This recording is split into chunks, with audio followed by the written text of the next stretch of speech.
Good morning, good afternoon, good evening, however you're watching, wherever you're watching, however you listen, wherever you listen. It's the Bet Online Salute to Troy podcast, and we got 2/3 of the tripod here. Bet Online Salute to Troy podcast brought to you by Bet Online AG, where the game starts. Go to Bet Online, get all your live odds up to the minute, and get on into all the action. Also brought to you by Underdog Fantasy. Go to UnderdogFantasy.com or go to the Underdog Fantasy app. Put in promo code USCLAB and get up to $100 match. And we got the Madman here today. Once again, Madman, congratulations. Welcome to the club. We're both in the club of two. We're in the Parenthood Club and we're in the Girl Dad Club. Congratulations. Like I told everybody, mom and baby are healthy. How are you feeling? Well, thank you so much, Coach. And so great to be part of those clubs and follow your footsteps and Ryan's footsteps in that regard. And just been on cloud nine. It's been, baby arrived end of last week, and we just brought her home Saturday night. And so, I'm ecstatically delirious. If you can, sort of put those two things together. And she's 4 days old, but if life before her, I can't even fathom it, even though it was 4 days ago in the best possible way. So certainly on cloud nine, and just so thrilled to be a dad. And it's brought out so many different emotions in the best way. And so great to be back here with you, Coach. And thanks so much to you and Ryan for doing such an outstanding job as always last week, and happy to get back into it. But thank you so much, bro. It's great to be back and great to be a dad. I'm going to make fun of you now because you're also a first-time parent, and the experienced parents get to make fun of first-time parents. Yeah, sure, absolutely. I know where I stand on the totem pole, Coach, for Jamal, sure. Jamal on his social media put him in and the whole baby and everything. There's a video of him walking out, and he's carrying the car seat so carefully and so gingerly. Totally. If you watch me how I hold my kids, you're like, oh my God, Coach, you're gonna hurt. Like, let's go. Like, just wrangle those things up. Like, let's go. Like my mom always said, babies are resilient. They're made to fall and they're made to get hurt. That's the good thing about them. But it's a miracle, man. It's amazing. Wait until you feed them a bottle and they give you that look in the eye, and you're gonna be like, yep, I'm happy I did this. So, welcome to the club. Sleep when they sleep. That's the best advice I'm going to give you. Definitely. Sleep when they sleep. No, that's some deep wisdom there, Coach, and that's what we've been trying to do as best as possible. But knock on wood, she's been such a great baby so far. Good. But I know everyone says that, the first 2 weeks is, a week or two, they sleep a lot. And then it's almost like they sort of announce themselves to the world, like, I'm here, Yeah. and then the chaos really begins. So we'll take it a day at a time. But just so excited and just overwhelmed with joy right now. And for everybody else who's watching, for us normal people who only get the regular time, Madman gets like 90 days off paid from his company. So he definitely is enjoying his time off right now. So, and if I'm not mistaken, it leads into your holiday, right? Yeah, it leads into kind of the holiday. Man. Yeah, no, Coach. Yeah, so it's we got a nice few months here, to really have some dad baby bonding time, and just soaking it all up. And I'm waking up for every feeding with my wife and changing every diaper, and I just want to soak it all up, every last bit. So I'm just thrilled and so excited to be doing this with you, Coach. This is one of the first few things I've done just sort of outside of Babyland the last couple of days, and what better than to talk ball with one of my great friends. No, definitely. You had I saw your live yesterday on Twitter. You had to talk somber, so yeah. As folks know, I'm the college guy, so it's salute to Troy and Bruin Bible, and that So I went on with Will yesterday. That's a very different atmosphere. When you talk about genre in terms of movies, USC football this year is sort of like an action, it's sort of an action thriller, action political thriller. You don't know what's going to happen next. There's a couple of curveballs, but it's kind of got you on the edge of your seat. You don't really quite know how it's going to turn out just yet, but it's going to be good, but you just don't know where it's going to take you. The UCLA movie right now is a horror story. You're just you're just scared and you're depressed and scared, and you don't know what's going to happen next, but you pretty much are figuring it's going to get worse. So it's different genres right now with the two LA teams. Remind me to ask you a question about PJ Fleck after the show. Sure, absolutely. I want to ask you a question. All right. Speaking of football, SC, they covered big 16-point win on Saturday. So 17, I wanted to, yep, 17. exactly. They covered. Yeah, they were. So I want to talk about this, and it's not a bad thing at all. I think it's a good thing. I believe that this is not a high-scoring team. I believe also, it's twofold. I also believe that Lincoln Riley is setting Miller Moss to be one of the first quarterbacks taken in the NFL draft. And I am okay with this not being a high-scoring team. And you remember I mentioned, I'm like, we might have to get used to a different offense with Miller Moss. We might see a lot of different offense. This isn't going to be the same thing. And you see a lot of people, they're like, well, this and that, and they want to see what they saw last year with Caleb Williams. And that's not what Miller Moss is. That's not what this offense is. This offense, I think, is capable of putting up a lot of points, but it doesn't have to. And also, here's the best thing about this offense.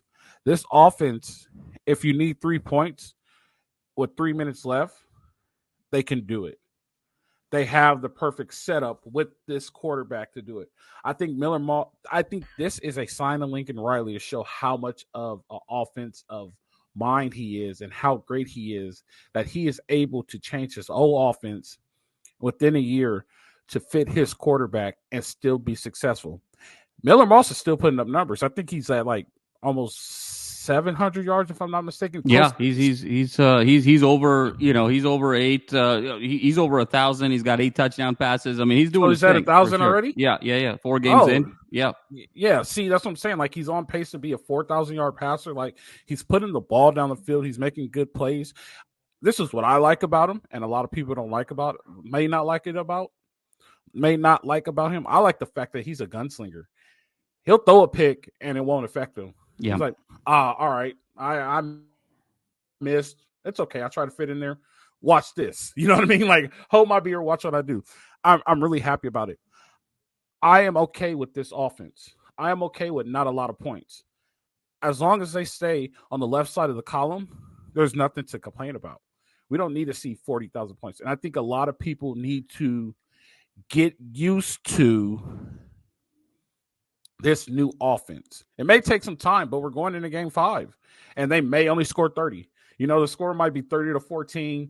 SC wins, and that is what we're used to, and that is solid championship football, believe it or not. You know what I mean? So this is something really adapted. And I'm gonna go to the second part, and then I'll pass on to you. Lincoln Riley is trying to show the world Miller Moss is a pro-ready quarterback. Miller Moss could sit in the pocket. He could progress to his reads. He could make plays, and he could be a professional quarterback. In my mind, I might be a little biased, but the ones that are saying, like, you're seeing the mock boards showing him the second quarterback taken, that's accurate. I'll take a chance on Cam Warren because of how athletic he is. And then the next one is Miller Moss, because we saw Carson Beck. I don't think Carson Beck is that guy, but I think Miller Moss is a Thursday night NFL draft guy, without a doubt. What do you got about that? No, Coach. I mean, I think a lot to unpack there. I think you said it really well and set the stage quite nicely. To your first point about this offense kind of looks and feels different, I completely agree with you. And I think there's a couple of underlying reasons why. I think one is, given the personnel of this team, historically, we see Lincoln Riley offenses average 45, 46, 47, 48 points per game, right? He's kind of in that mid to high 40s every year. This year's team is around 33, 34 a game. And what I equate that to, Coach, you and I are both NBA guys as well. In years past, the Lincoln Riley offenses have been trying to win the scoring title, if you will, right? You're trying to win that scoring title, average that 33 a game, 46, 47, 48% from the field. And, you're going for kind of volume. I think this year's team is trying to win the field goal percentage title, right? That they're trying to get that, 20, 21 a night on like 11, 12 shots, where you're like, in terms of shots per attempt, points per attempt, you're driving home that efficiency. And so similarly here, I think this is just a more efficient offense. They're not so much volume, they're more efficiency. And I think we saw a lot of that against Wisconsin here on Saturday. Just case in point, Coach, the kind of the critical moments of the game, all came on 3rd and 4th down, right? I mean, the game really sort of started in the second half for SC, 21-10 down, right? I thought the critical play of the game in many ways was that 3rd and 15 from the Wisconsin 23 with about 10 minutes left in the third, because it was still 21-10. You kind of get stopped there. You kick a field goal, 21-13, but it starts becoming nervous time because you're still kind of playing the game on Wisconsin's pace. They'd gladly give up 5-6 minutes of possession for a field goal. And then he finds Lane on that 3rd and 15. And then again, that same drive, 3rd and goal from the 7-8, he high points that ball to Lane. And then the next possession, we're back to sort of 3rd and goal. He sort of drifts to the right. He finds Deuce Robinson on that all-out blitz. Deuce does a really nice job posting up.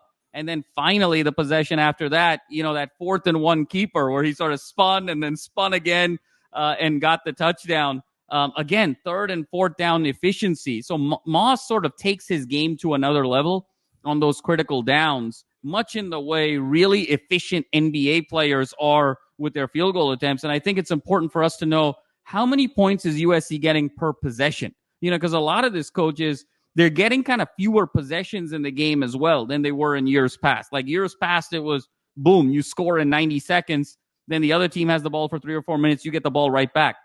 This is a more methodical group.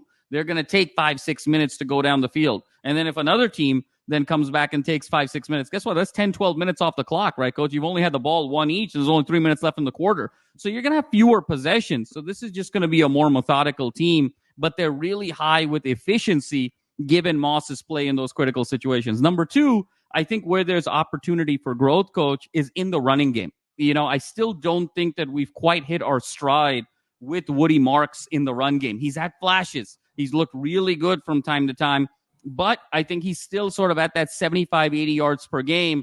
Can he kind of take that to the next level? I think we're still sort of waiting. Marks does a great job over the course of a game. There's always kind of 1 or 2 runs that really work out very nicely, but we see a lot of kind of runs that are also kind of stuffed for a yard or 2. Joyner has done a really nice job running downhill as well. And maybe there's a little bit more of kind of a thunder and lightning balance that Lincoln can go to moving forward. I think the mix, there's an opportunity for some exploration there on that mix. We might be a little too heavy Marks right now, not enough Joyner. We may need to see that go more 50-50 to maybe add an element of explosiveness, number 2. And then number 3, Coach, I think is your favorite topic, and that is for all the greatness sort of around with these receivers. Hey, my guy, Jacoby Lane, Coach, is I think clearly wide receiver 1 here. I think he's sort of the alpha. I think Deuce is a really nice red zone package type of receiver at this stage. We haven't seen much from Lemon yet because of the injury, but there's a lot there. But Coach, Branch hasn't made the jump, and I mentioned it in my article that was posted today. The jump man hasn't quite made the jump yet, and I think there was just so much hype around Branch in the preseason between, the college football 25 EA Sports video game, his ranking, getting the jump man NIL deal. We just thought this guy was going to kind of go to the next level, and it just hasn't quite happened yet. And I think the expectations, Coach, were a little bit unfair. Let's not forget, he only had 3 touchdowns last year, and all 3 of those touchdowns were in the first 2 games. He had 2 touchdowns against San Jose State. He had a touchdown in the second game, and then he went scoreless the rest of the season. So, Branch, 2 stats for you, Coach. Still yet to have a 100-yard receiving game in his career. He has yet to do that. And number 2, he hasn't scored a touchdown in 15 consecutive games. So, I think there were some unfair expectations there. I think Branch is still going to be a terrific gadget guy, but I don't think he's going to be this blow the top off kind of generational weapon this particular season that we thought. So getting Branch kind of more closer to sort of an average to really good offensive weapon. We got Deuce kind of in his packages. I think Lane is clearly wide receiver 1. Hudson can come up with some clutch catches. I think everyone's kind of slotting into their role nicely, but I don't know if we have this sort of quintet of receivers that can just do everything like in years past. When we had Drake London and Amon-Ra and Vaughns and Pittman. This group is a little bit different from that group. They all kind of have their roles, but they're not kind of like this dream team of receivers. So the combination of just Moss being more efficient on critical downs, I think there's still kind of a journey in terms of running back mix. And then now these guys are kind of slotting into more situational roles from a wide receiver perspective and aren't really kind of guys that all guys can do it all. I think the combination of those three things is why this offense is a little bit more tempered, let's call it, but still highly, highly effective. Well, I'm going to say something that you hate saying. They're only sophomores, so next year, look out. I know that you hate. Well, Kyron Harper's not a sophomore, but he's a junior. He's a junior. Yeah. But, for sure. Yeah, so look out. But I will say this about Branch, and this conversation is starting to come up a lot, and I agree with you 100%. I think the expectations of him being this great receiver wasn't fair to him because how do I say this so people don't go crazy? I don't want to say because he wasn't a great receiver last year. Like, that's a truthful statement. Like, he wasn't a great receiver. He was a great punt returner. And I'm not taking his ability from him. And I've said this multiple times in probably the last 5 days that I'm not taking any athletic ability from him, but they need to find a way to make him effective, right? Because him being a receiver might not be the journey for him, right? It may be need to be more of a Deebo Samuel role. It may be like right now, but they're not even. A lot of defenses aren't even letting him get the ball right now. They're playing the hell out of the flats against Lincoln Riley. So, like right now might not be it. It might have to be a slant and go, or he has to get the ball at 8 yards and spin and go. Coach, just to quickly interject there, I don't mean to interrupt, but he kind of reminds me a lot of those weapons in those Rich Rod offenses with West Virginia, if you recall. Those Pat White teams? They had a bunch of those kind of gadget guys where, Branch is not going to be a running back. He's not going to be able to sort of take the pounding of being kind of a lead running back or even a scat back. And he was also not quite built. I don't know if he's got such great twitch and explosiveness on cuts, but I don't know if he's sort of a refined route runner either. So he's not quite like a bona fide wide receiver one. He's not quite an RB1. He's somewhere in between. And I think Lincoln is still sort of exploring what is the right combination of packages to have him. I still think you need him to sort of have 10 touches a game. I think kind of that 8 to 10, 8 to 12 touches a game in different ways. But I think Lincoln is also kind of exploring what's the most effective way to do that. Is it to sort of have him out, 3 wide receiver set, kind of do more bubble screens, set up kind of a convoy for him? Is it more kind of getting him in motion and just kind of flipping the ball to him as he's got kind of a head of steam and trying to go around the edge? Is it almost sort of bringing him, kind of next to you from a QB perspective, have him line up as a halfback and maybe kind of go through the line and kind of make some cuts left and right, a la how we did with Travis Dye a couple of years ago? So I think Lincoln's still trying to figure out the geometry of Branch. And I think once he sort of figures that out in combination with the earlier point about kind of that Marks Joyner mix, I think we'll see more explosiveness from this offense. And you know what? Somebody brought one of the callers on the show actually brought up a good point. And you remember we have to talk about the 1,400 pounds or whatever that was gained. Yeah. And he's like, it looks like he lost a step. Yeah. And I was like, you're right. Yeah. I was like, that's a great point. In Saturday's game, when he caught the ball around the 30 and he was up the sideline and number 9 ran him down. And I'm like, that doesn't happen last year. You know what I mean? I think you remember what I told you when we talked about it? I was like, it could be it's good for a lot of people. It's been good. Nobody's really lost a step. But I think he's fell victim to too much weight gain. And I think it's a great point, Coach. It's a great point because if you're going to put that weight on, it's the risk reward to your point. Yeah. You want to be able to put the weight on and it provides you benefit where, hey, I can shed more tacklers now. I can sort of do more with contact. It's elevating my yak because I can sort of shed more defenders and kind of do more with the same number of plays. We haven't quite seen that element. So he's not getting the benefit. But it does look like, it's a great point from our caller, that he has lost a step. You referenced the Wisconsin play.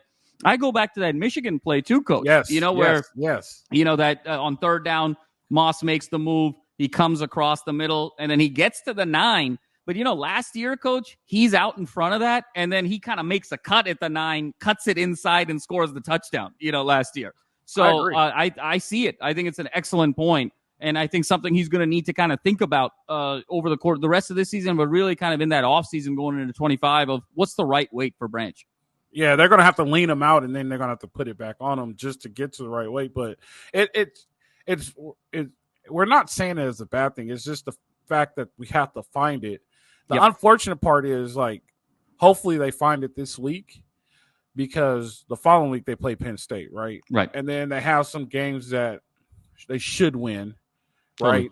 And then I thought Washington would be tougher, but Washington's actually 3-2, so that's interesting. Yeah, and Washington's going to have it's going to be a fun one this week, Coach, between Washington and Michigan. Washington is hosting Michigan, sitting at 3-2. Obviously, Michigan's 4-1, but the odds makers have Washington a 2.5-point favorite at home, which I agree with. I expect to see Washington win this game on Saturday. I know we're not a Washington show. We are now, because we need them to win to go to the Big Ten championship. I see Washington beating Michigan moving forward. I think, Coach, for this team, I think there's kind of 2 big games on the horizon. We talked about it, right? It was kind of the original 4 games, gotten through 2 of them. I think Penn State, obviously, is sort of a big barometer game, and we're trying to figure out exactly how good Notre Dame is. That's going to be the other game to me. There's a couple kind of tricky ones. I think Nebraska could be tricky, but I think the rest of the way, we're really sort of aiming at those 2 games as what does that look like? Rutgers. Yeah, Rutgers. There's some that could be tricky. At Maryland could be tricky too. Sometimes you take these cross-country road trips. There's definitely some landmines, no question about it, especially as you're getting used to this first year of Big Ten travel, new stadiums, new crowds, all of that. No question about it. You got to bring it every game. We saw it, Coach. That's why I thought Wisconsin was going to be a trap game. And look, it was a ball game for the first, 40, 45 minutes there before SC pulled away in the 4th. But I think in terms of marquee, where you say, okay, hat on hat, there's sort of equal talent on the field.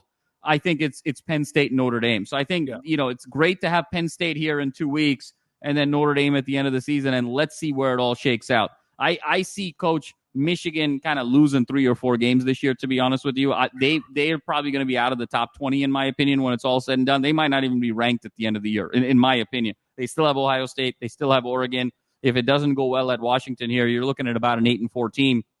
And then we got to kind of see a little bit, Coach, how good is LSU? I'm still not sure how good they are. They have the potential to be really good. They could also be kind of an 8-4 team. So it's interesting that as this season sort of plays out, I think there's going to be even more emphasis from a resume perspective on Penn State and Notre Dame moving forward. So it's about kind of getting ready for those 2 games. Yeah, that's interesting that you think that, because that doesn't help us at all. No, it doesn't. It doesn't. You know what I mean? Yeah. And it gets to a point to where, all right, well, Michigan, I think we had them beat. You know what I mean? And Saturday, Michigan was beat. Minnesota wasn't offsides. They were covered that onside kick. There was some home cooking, and like I was telling my brother, I was like, you guys haven't played a big game in the Big Ten yet. They hold in the Big Ten. It's apparent it is what it is. And one of the things Ryan from Locked On Badgers asked me, he was like, what do you think would be one of the key factors? I was like, SC has to learn how to play through the hold. Yeah. It's apparent that's what the Big Ten is. It's apparent that they pride themselves on not calling holding. And they just have to learn how to play through the hold. And Coach, it's an interesting point, right? Because, and I don't mean to interrupt, but it's a style of play. And I'm going to kind of go back to another NBA reference, because you and I are basketball guys. In a playoff game or a series, how the officials are going to call it. Game 1 is kind of that feel-out game where they're like, how tight are they going to call this? And then based on how tight they're going to call it, you're going to change your style of play. You're going to be like, look, if it's a tight whistle, I'm taking it to the basket every time. I'm going to put that onus on them to call the plays, call the fouls and get to the free throw line and really establish pressure on the defense. If they're calling it looser, it allows me to be more physical defensively, and then I can kind of do some different things offensively as well. I think that Michigan game, Coach, it would be, and I understand the anger from the USC fans about, some of the holding calls and whatnot. Here's where I was a lot more objective about it. It went both ways because, USC ran 73 plays in that game, and Michigan ran 58 plays in that game. And there was one holding call total, right? So they called it the same both ways. So the emphasis, the onus is on USC to change their style of play now that they know that. It would be one thing if it was all called in Michigan's favor and not called at all in USC's favor, right? Because even if you're going to call a game tight or you're going to call a game loose, at the end of the day, all you want is consistency. It's like just whatever you're going to do for the opponent, do for me, and then we'll adjust accordingly. And I thought the officials actually did that. It was a let them play kind of ball game. So now it's on us to be able to impose that physicality. Because I think if we did the same thing that Michigan did, we would have gotten away with it as well. I just think we were a little timid and said, oh, that's a hold, and that's a hold, and that's a hold, when they were just kind of like, look, just play through it. We're not going to call it on you guys either. So I think there's kind of a mentality shift that needs to happen moving forward. And I think, we're starting to have the building blocks there. That's exactly what I was saying, but you said it in a more educated way. I just said they got to play through the hold. They have to, because they're not. I think they called one holding call last week, and it was at the end of the game, right? Like they hold in the Big Ten. It is what it is. Like, I'm not complaining about it because, like you said, they call it both ways. You have to play through it. It's one of those things that you're not going to change, so you can't complain about it. I will say this about us adapting to the Big Ten thus far. The first game was kind of a reality check. You know what I mean? Because it was more of like, we've played them before and we beat them. And it was more of a pride thing for the Big Ten schools. Like, no, you're coming into Ann Arbor and we're not going to let you beat us. That's fine. The thing that's surprising me about playing these Big Ten schools, even Michigan, that every school in the first half has given SC their best shot. And I don't, from this perspective, I don't get it because this is a 8-5 team from the previous year. This is a rebuild team. Like, this is a blue blood trying to get back to its prominence. But every school we see, Michigan gave them their best shot in the first half. Wisconsin gave them their best shot in the first half. I'm pretty sure Minnesota's going to give their best shot. Penn State's going to give their best shot. It's like everybody has something to prove against SC, but they're not even, well, as of right now, they are a top-tier school in the conference. Like, you can't deny that from what we've seen. But, like, it's like, based off of previous record, they're not, on past resume, they're not that team. It's so interesting how the legacy of SC is still like, all right, we're going to give you our best shot, and we're going to see if it's worth it. Well, you said it's the right word, Coach, that you used. It's legacy, because they're not playing the 2023 USC. They're playing the overall brand of USC, the historic USC. And I think, Coach, this goes back to Big Ten Media Day, where we saw it sort of firsthand, and Ryan relayed it to us, of course, that the biggest scrum of the day in terms of coaches was Lincoln Riley. I mean, everybody went around Lincoln Riley. There was a fascination to see how will USC adopt to this Big Ten and what is that transition going to look like? Because for all intents and purposes, let's just sort of break it down. Love UCLA. It's a basketball school. The aura for the Big Ten is more around, hey, how's UCLA going to incorporate into basketball in the Big Ten? Love Washington, great academic institution, great overall athletic. They were in the national final last year, but they're also a team that they're going to be kind of a national contender every 7 or 8 years. It's going to be kind of, it has to sort of fall right for them.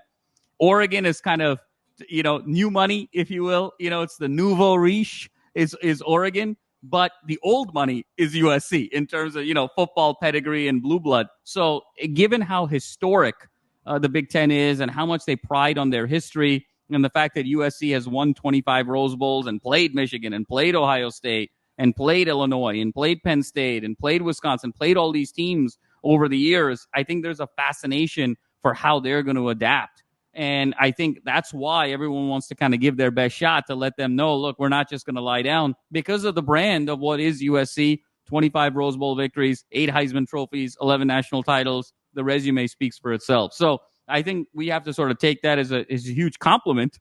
It's kind of like being an LA guy, right? I mean, Kobe going on the road and all the Kobe sucks, or beat LA.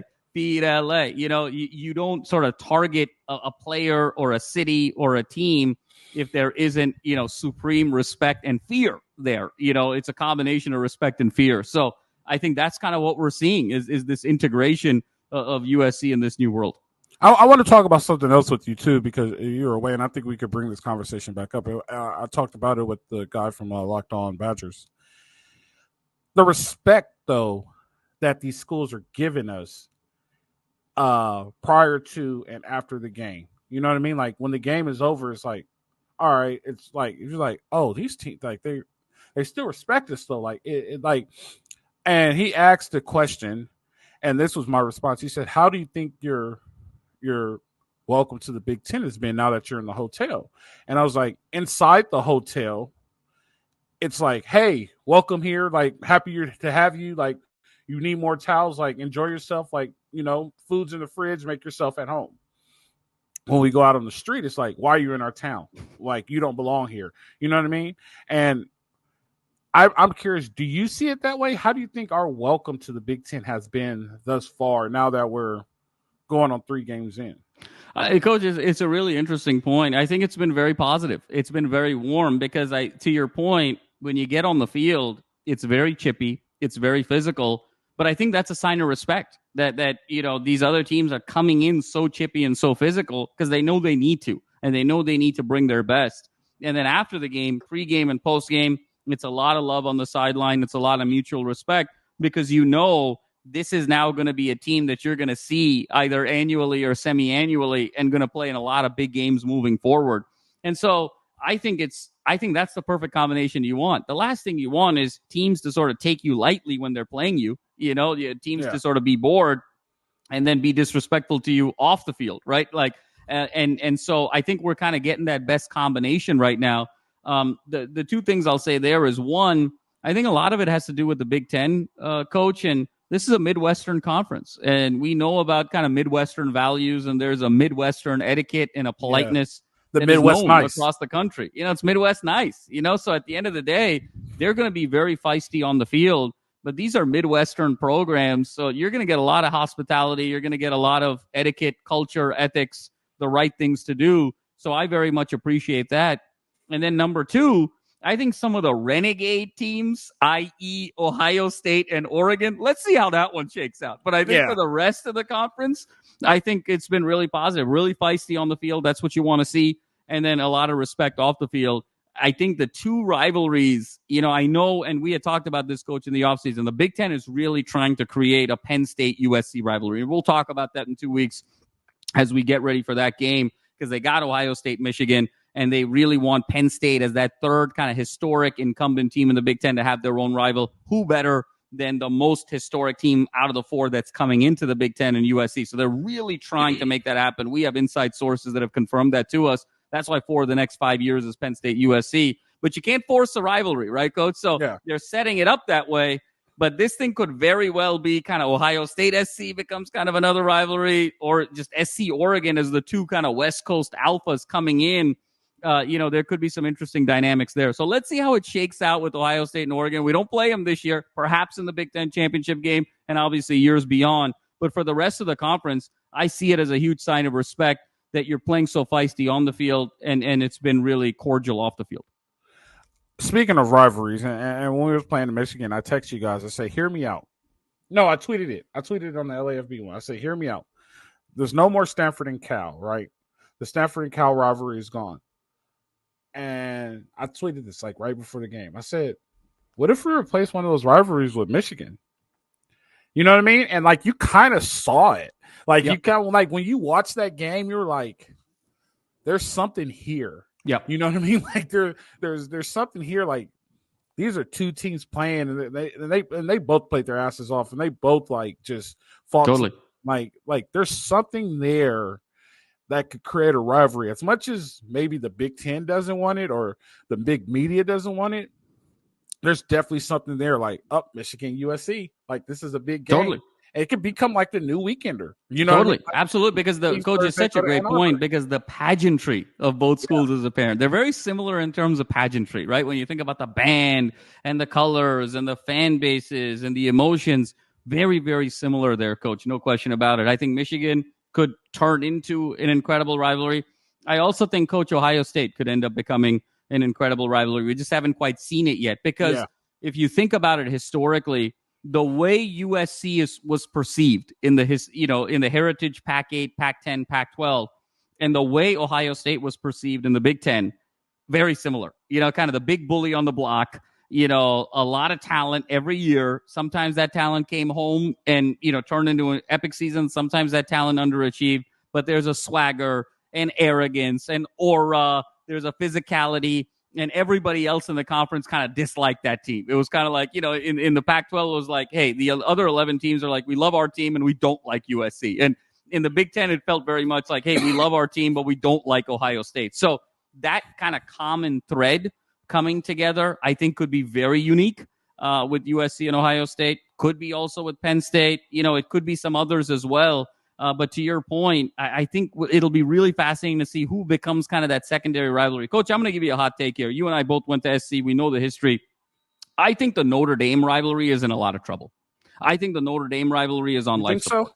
Yes, because I think Notre Dame is also one of these Midwestern schools, right? And the fascination about the Notre Dame rivalry was the intersectionality, right? Is like this cross-country road trip that you took. And it took for and it lasted for so long. But now guess what? We're in a conference where we're going cross country, every year to these different games.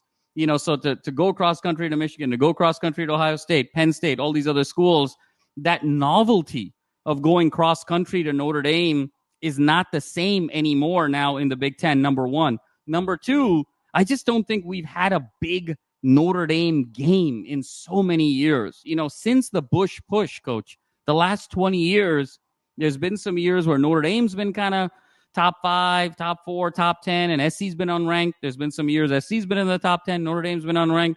But we haven't had a USC Notre Dame game where they're both in the top 10, where there's a lot of juice in the building in 20 years. And third, I think the fact that we're not in the same conference, I think is now going to start playing a bigger role when you got these two super conferences, when you don't have to sort of fight for the same recruits every year, when you're not playing common opponents and, they impact you more. It's like, oh, we need Ohio State to beat this team in a year that we lost to them for the tiebreak. Like, look at what we're just talking about with Michigan, right? Like, let's root for Washington to beat Michigan because we lost them. When you don't have that and you just sort of see them once a year in this way, I just think that it's been an incredible rivalry. You could argue the greatest USC rivalry over the course of the history. But I just don't see it lasting. I just don't see the juice in the same way moving forward. Now, fans are probably going to crush me on this on Twitter with the comments, but I just don't see it. UCLA is always going to be that rivalry. It's big brother, little brother. You're sharing the same city. There's always this back and forth. But I think, to your point, one of these other schools, I think, is going to replace Notre Dame because now that Midwestern cross-country road trip element goes away. You now are playing teams with similar pageantry.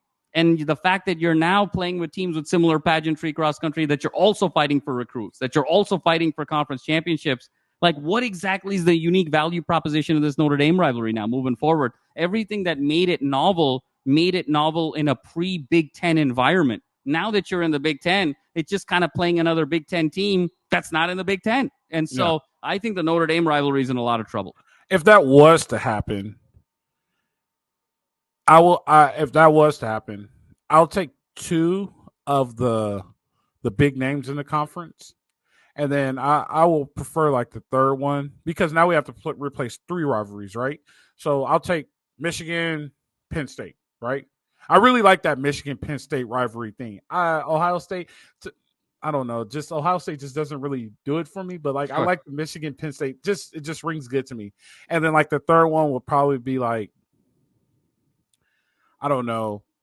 Third one might be a little random. It just might be like a Michigan State, Nebraska, where it just kind of gets feisty, and you don't know why, but it's just feisty. Yeah. It could very well be Nebraska, could be Michigan State. That third one could be random, to your point. Yep. Yeah, but I will say this: I could see the rivalry lasting until this whole thing blows up. Yeah. Right? Because we know the fuse is lit. We just don't know how long this fuse is before it eventually hits the dynamite, right? So I think once it becomes the conference of blue bloods, right, where you have all the top guys in one conference and then you got the conference with the other guys and all this, I don't see a point to play Notre Dame anymore. How they do this, I don't know. That's the big factor. That's probably why it hasn't happened yet, because there's no way to schedule it. But at that point, it's like, we don't have to play you anymore. Right. We don't. Honestly, I see the Victory Bell rivalry being kind of dismantled once that happens. Coach, it'll be like Michigan State, in my opinion, right? So like Michigan has another rival in Ohio State, but they also very much have like their big brother, little brother rivalry. And so I see it that way. I just think they're just too close in terms of proximity. There's just too much overlap there. It's too much. It's like siblings sharing a room. Like you just can't, there's going to be animosity at times. You just can't sort of avoid it. And Coach, to your point, what's really interesting is if you think about Notre Dame as sort of this intersectional rival, and then like a Stanford, right, is really kind of more of the weekend rival. I think to your point, you're absolutely right. I see a Michigan or a Penn State or an Ohio State, one of those three kind of bubble up and emerge and sort of replace the Notre Dame rivalry. I think the rivalry that gets replaced by Stanford is Oregon.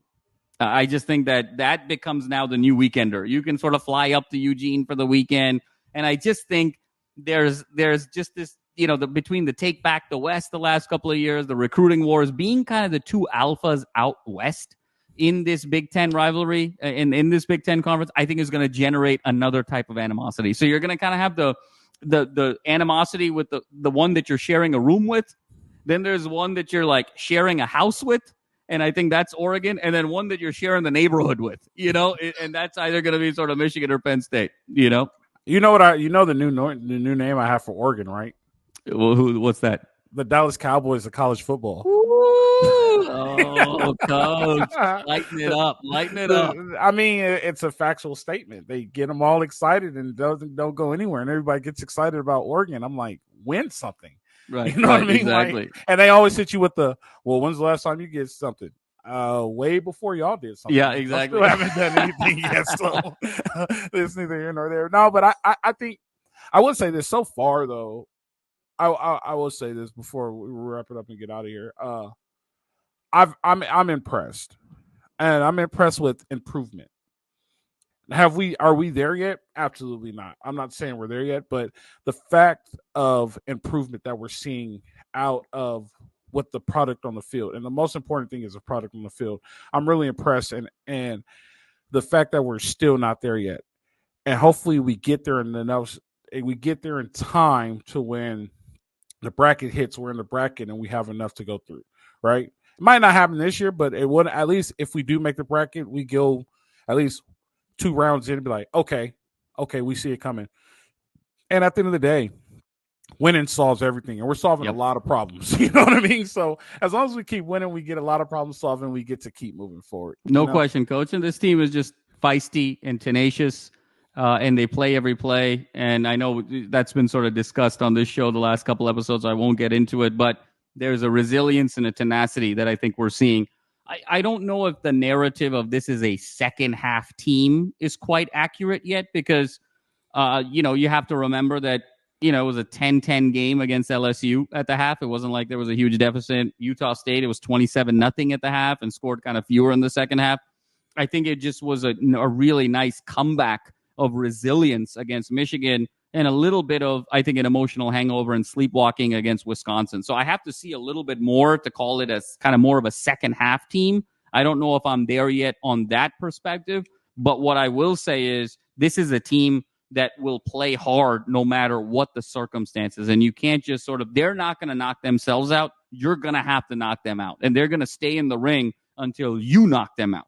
And that hasn't always been the case these last few years with Grinch as the defensive coordinator, and then in years past with Clay Helton. So they're going from the glass jaw to the iron jaw. And I think we're watching that transformation from glass to iron, and I think it's getting us really excited. Rumor has it is Grinch called that blitz when they were empty down there on the goal line. When that sounds like a Grinch call. Yeah. That checks out. I was sitting on the couch with my wife, and the announcer was like, they're going to blitz. I'm like, they're not going to blitz. That's just stupid. Yeah. That's just flat out stupid to blitz. And they cover 0. Jacoby Lane wide open. Just caught it right there. And I'm like, oh my God. Like, yep, that's Grinch. Everybody's like, Grinch called that play. So good deal. Nah, Jamal, that's a good one. We put another good one in the books, man. I appreciate you. I appreciate all the fans. If you want to catch more stuff about USC, like Jamal said, he put an article out today. Go to lafbnetwork.com. If you want to learn about the other team, go to lafbnetwork.com. If you want to learn about the Rams and Chargers, they're also on lafb.com. And if you want to dabble a little bit in fantasy football, go check out the Decide guys, Tad and Amr. Did I get it right? Very nicely done, Amr. We're getting closer. It's like the USC resilience, coach. Your pronunciation, there's a straight correlation with your pronunciation of Indian names and USC's resilience. I'm seeing it all come together. Go check those guys out. If you want a lot of hot takes, go check out our guy, Tad Design. He'll give you enough hot takes to get you through the season. Go check all that out on LAFBnetwork.com. And then once again, go to betonline.ag. Get all the where the game starts, all up to the latest odds and stats and underdog fantasy. If you want to get in on a little bit of action, again, once again, promo code USC LAFB, $100 match. Man, we put another one in the books. We get to do it again on Thursday. We get to prep for Wisconsin. With Minnesota. You're right, Minnesota. Got to turn it. There you go. The W goes to the M. There we go. Did you know the M and the W are actually the same? Yeah. The M and the W are actually the same. Yeah. So you had it right. You just got to turn the wrist, baby. We just got to turn the wrist. That's all. I have a question for you real quick before we get out of here. And Sure. Do we play any Friday games?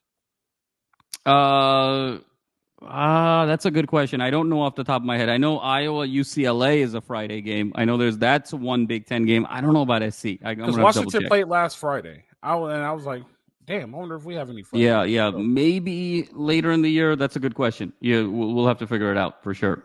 That scares me if we do, and we'll get in that if we do play a Friday game. But neither here nor there. That Illinois, no, that's not. No, I don't think. The Friday game. Let me see here. Let me just get it right now since we got it. Let's figure it out.